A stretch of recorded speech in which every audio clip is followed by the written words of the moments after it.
सब देखने और सुनने वालों की खिदमत में मोहब्बत भरा सलाम। जर्मनी के इंतखाबात पे पूरी दुनिया की नज़रें थी और जो रिज़ल्ट सामने आए वो आप सबके इल्म में है।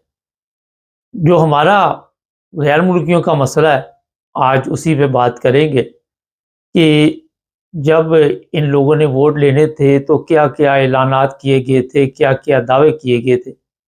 जो सीडीओ के उम्मीदवार हैं वज़ीर-ए-आज़म के, उनकी जो कुछ तकरीरें मेरी नज़र से गुज़री, वो मैंने कहा आपको बता दूँ। जो सीएसओ, ये दोनों इकट्ठी जमातें हैं, सीडीओ और सीएसओ। इनमें जनाब जो दावे सामने आए थे उस वक़्त, सबसे बड़ी जो चीज़ सामने आई वो गैर मुल्कियों के ऊपर ही सियासत मुझे नज़र आ रही है।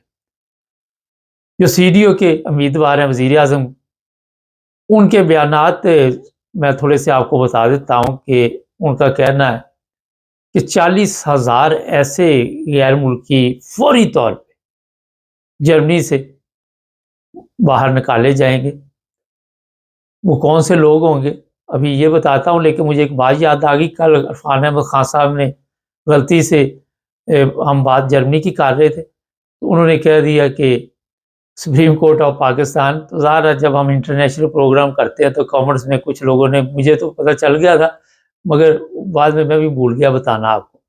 तो सुप्रीम कोर्ट जो जर्मनी का था, बात उसकी हो रही थी, तो आप लोग समझदार हैं, कोई एक छोटी-सी भी चीज़ समझ आ जाती है, उसमें कॉमर्स में लिख-लिख के तो लोग बड़ी तवज्जो दिला रहे हैं। ख़ैर, ये जी 40,000 लोग वो वाले हैं जिनके पास अब शिविंग डोल्डिंग है और जिनके केस ख़त्म हो चुके हैं, और ऐसे लोग भी हैं जो क्रिमिनल हैं। बहुत से लोग ये सवाल करते हैं, कॉमर्स में भी लिखते हैं। कल भी एक साहब ने लिखा था कि मेरे पेपर वगैरह जमा हो गए हैं, बड़ी अच्छी बात है, नेशनलिटी लेनी चाहिए यहाँ पे रहने वालों के लिए। देखिए, इन दोनों पार्टियों ने ये दावे किए थे कि जिनके पास डबल नेशनलिटी है, उनके मतलब भी ऐसे कई कवानीन चेंज होंगे, लेकिन वक़्त से पहले इस पर बात करनी मुनासिब नहीं है। और फिर ये जो सीडीओ के उम्मीदवार हैं वज़ीर-ए-आज़म के, इनका ये भी कहना था कि जिनके पास जर्मन पासपोर्ट भी है, मगर वो यहाँ किसी क्राइम में मुलव्वस है, उससे वो नेशनलिटी भी हम वापस लेने के कवानीन जो हैं, वो पार्लियामेंट में लेके आएँगे और कवानीन वो पास करवाएँगे। 40,000 जो लोग हैं, उनमें क्रिमिनल, आर्शिविंग डोल्डिंग, आप सबके इल्म में होना चाहिए, जो भी आपके पास डोल्डिंग है, उसका मतलब होता है कि आपको कुछ वक़्त दिया गया, इस वक़्त में या तो आपको ओपन थाट अलाउंस मिल जाएगी, तो या फिर आपको प्लेन पे बिठा दिया जाएगा।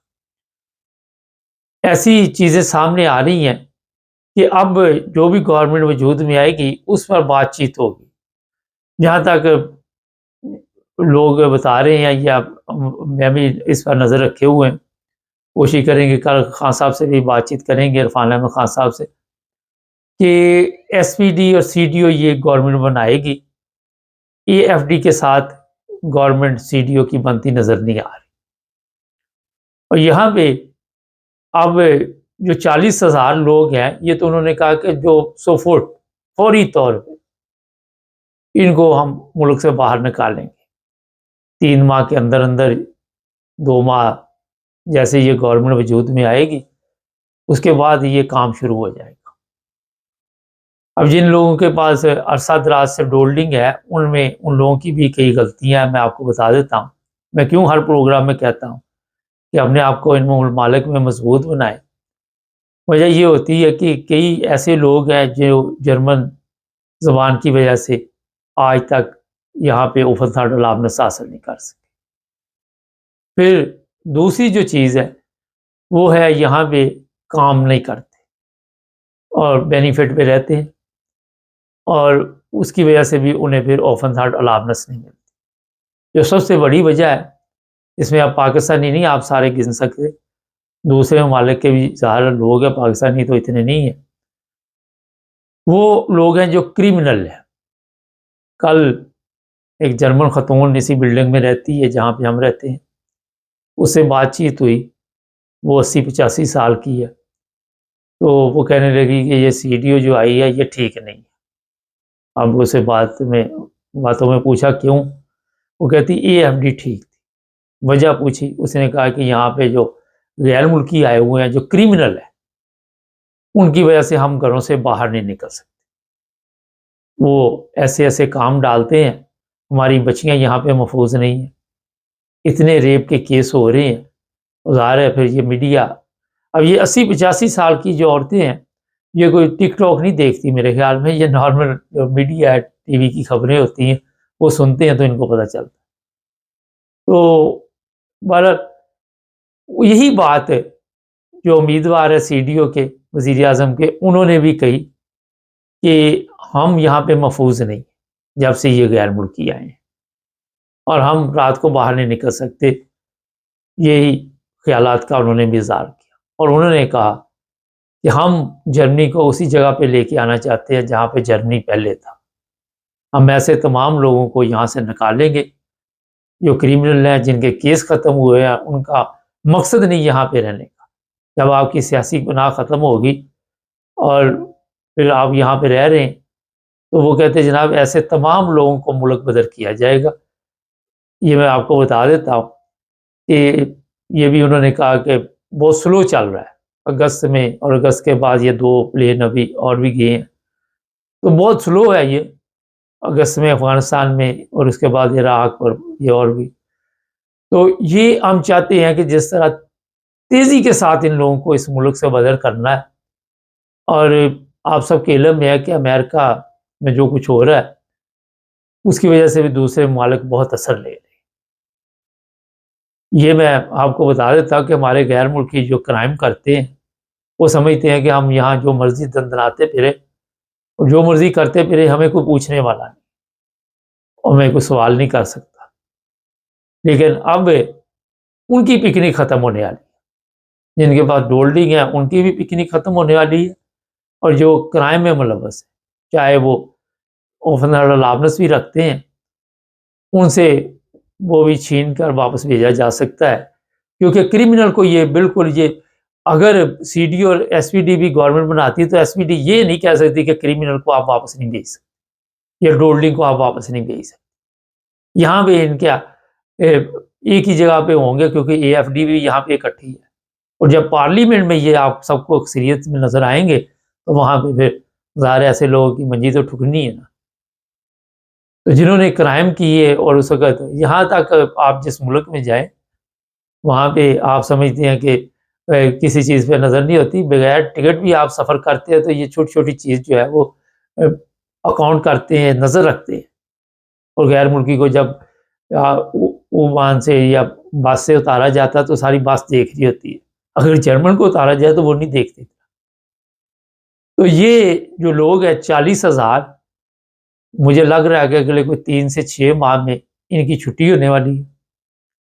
और हाँ, ये भी मैं बता दूँ कि स्वीडन में ऐसे कवानीन पास किए गए हैं कि 8 साल बाद स्वीडन की नेशनलिटी मिल जाएगी। मैं इसलिए मिसाल स्वीडन की दे रहा हूँ, लेकिन उन्होंने ये लिखवाया है कि नेशनलिटी हम देंगे, लेकिन अगर इस बंदे ने कोई क्राइम किया तो हम नेशनलिटी वापस ले लेंगे। ये बाकायदा फार्मूला जो है वो तैयार किया गया है। और ये मैं बता दूं कि जो ममालिक, बड़े बड़े लोग यहाँ पे ये दावे करते हैं, और फिर जिनके पास डबल नेशनलिटी है यहाँ पे जर्मनी में, अगर वो कोई क्राइम करते हैं तो उनसे जर्मन नेशनलिटी वापस, और जो उनके पास है वो उस पर वो अपने मुल्क में जाए। ये नहीं कि उसके पासपोर्ट पे कोई ओपन हार्ट अलाउंस दे देंगे, ऐसी कोई चीज़ नहीं आने वाली। सीएसओ के जो चेयरमैन है, उन्होंने इस बात का इज़हार किया कि जिनके पास डबल नेशनलिटी है, उनको हम चाहते हैं कि वापस भेजें, उनकी एक नेशनलिटी यहाँ से ख़त्म कर दें। लेकिन कोई ना कोई वजह होगी, कोई क्राइम होगा तो फिर ही ये काम कर सकते हैं।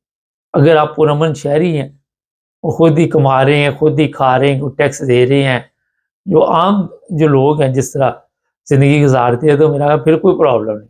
लेकिन ये उन लोगों के लिए प्रॉब्लम है जो काम भी नहीं कर रहे, जो ज़ुबान भी नहीं सीख रहे, जो सारा दिन अपना टिकटॉक और ये सोशल मीडिया चला रहे हैं, मौज मस्ती चल रही है और खर्चा मिर्चा लगा हुआ है, मिर्च मसाला चल रहा है, उनके लिए वायरल इस मुल्क में आने वाले दिनों में मैं आपको बता देता हूँ कि पिकनिक ख़त्म है। जिन लोगों ने भी अभी तक अपने वकला से मशवरे नहीं किए वो भी कर लें। जो कोई भी इन 3, 4, 6 माह में अपने पेपर सेट कर सकता है, जिनके पास डोल्डिंग के बाद एक चांस है कि वो फंड अलाउंस ले सकते हैं, या किसी वजह से उन्हें इस वजह से डोल्डिंग दी गई है कि ज़बान की वजह है या यहाँ पे जो भी रिक्वायरमेंट इनकी उसमें वो पूरा नहीं उतर रहा, अरसा उसका पूरा हो चुका है। अभी पिछले साल शायद 2 साल पहले ये कवानीन बनाए गए थे कि जिनको 5 साल यहाँ पे हो गए उन्हें यहाँ ओपन थर्ड अलाउंस दी जाए। उसमें बड़ी तादाद में लोगों ने फ़ायदा उठाया। अब उन लोगों को चाहिए कि फौरी तौर पर अपने पेपर जो है वह नेशनलिटी में दाखिल करे और जितनी जल्दी हो सके वो अपने आप को मजबूत यहाँ पे करें। एक चीज़ और मैं आपको बता देता हूँ, एक बड़ा अहम सवाल है यहाँ बच्चों की तरबियत, उनको भी आपने ये बताना होगा। अब आप वो मैं हूँ कोई भी है, हमने यहाँ पे जो नेशनलिटी ली बड़ी मेहनत करनी पड़ी, हमें काफ़ी पापड़ बेलने पड़े, उसके बाद जाके मिली। मगर ये जो नई नस्ल है इनको प्लेट में रख के मिली, इनको बगैर कुछ किए ज़ाहिर है जो यहाँ पे पैदा हुए। जर्मन में ऐसे कवानीन भी मौजूद थे कि अगर आपके पास 90% है और आप 5 साल से यहाँ पे रह रहे हैं तो आपका बच्चा जो हो रहा है वो ऑटोमेटिकली जर्मन होगा और 18 साल बाद वो खुद फैसला करेगा। तो ये जो हालात हैं, अगर आप समझते हैं कि इसमें बड़े आहिस्ता आहिस्ता कोई तब्दीली आएगी तो मुझे नज़र नहीं आ रही, क्योंकि मुझे ये लग रहा है कि यहाँ पे एक बहुत बड़ी जर्मनी में सफाई होने वाली है। आपको पता होगा कि इन्होंने बॉर्डर बंद किए हुए हैं 6 माह के लिए। एसपीडी ने वो तमाम हरबे इस्तेमाल किए जिसकी वजह से वो समझ रहे थे कि शायद हम इतना बड़ा जो झटका लगा इससे बच जाएंगे।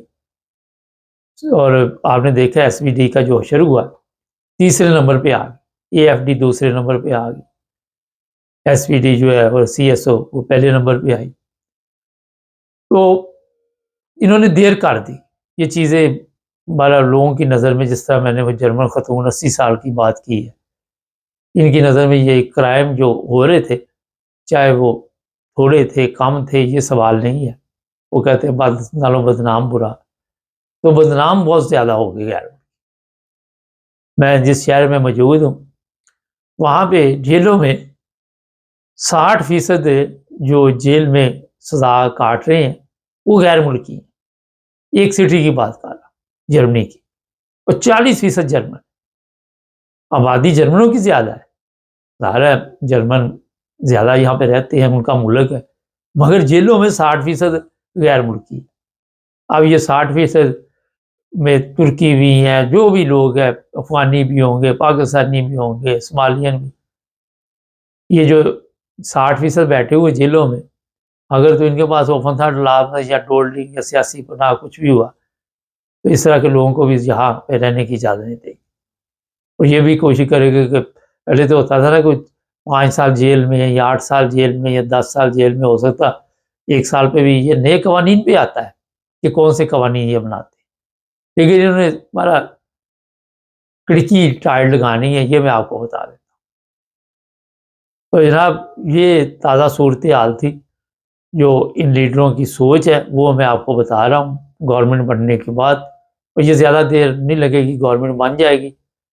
जो एसपीडी है ज़ाहिर वो जा रही है या चली गई या फारग है, देखते हैं क्या होता है। इस वीकेंड पे हैम्बर्ग के भी इलेक्शन है, लोकल इलेक्शन, उसमें पाकिस्तानी भी हिस्सा ले रहे हैं।